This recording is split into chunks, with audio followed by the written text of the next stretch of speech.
প্রিয় দেশবাসী, আপনাদের ঐক্যবদ্ধ আন্দোলনে গণহত্যাকারী হাসিনা দেশ ছেড়ে পালিয়েছে।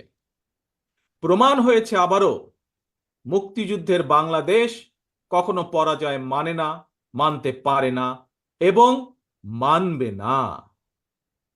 বাংলাদেশের পক্ষের শক্তি ঐক্যবদ্ধ থাকলে কোনো অপশক্তি বাংলাদেশকে দমিয়ে রাখতে পারবে না ইনশাআল্লাহ। 1971 এর মুক্তিযুদ্ধ আর 2024-এর মুক্তিযুদ্ধ, উভয় মুক্তিযুদ্ধেই জনগণের বার্তা একটি। কি সেটি? সেই বার্তা হলো, শর্ত দিয়ে স্বাধীনতা হয় না। স্বাধীনতা প্রিয় জনগণ স্বাধীনতা অর্জন কিংবা স্বাধীনতা রক্ষায় কোনো শর্ত মানে না, মানতে রাজি না।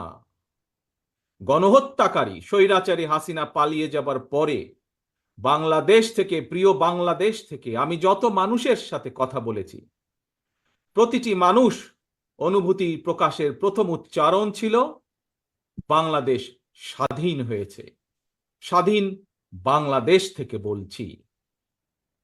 দেশ এবং জনগণকে স্বাধীন করতে গিয়ে চোখে মুখে বুকে গুলি আলিঙ্গন করা আবু সাইদ কিংবা মুগ্ধের মতন হাজারো ছাত্র ছাত্রী, তরুণ তরুণীকে প্রাণ বিসর্জন দিতে হয়েছে। আহত হয়েছেন অসংখ্য, অগণিত মানুষ। এর ভিতরে ছাত্র ছাত্রী রয়েছেন, এর ভিতরে রয়েছেন সাধারণ মানুষ, গৃহিণী, এর ভিতরে রয়েছেন রাজনৈতিক নেতা কর্মী বৃন্দ। গণতন্ত্রের বিজয়ের ইতিহাসের এই মানুষগুলোর স্মরণীয় হয়ে থাকবেন।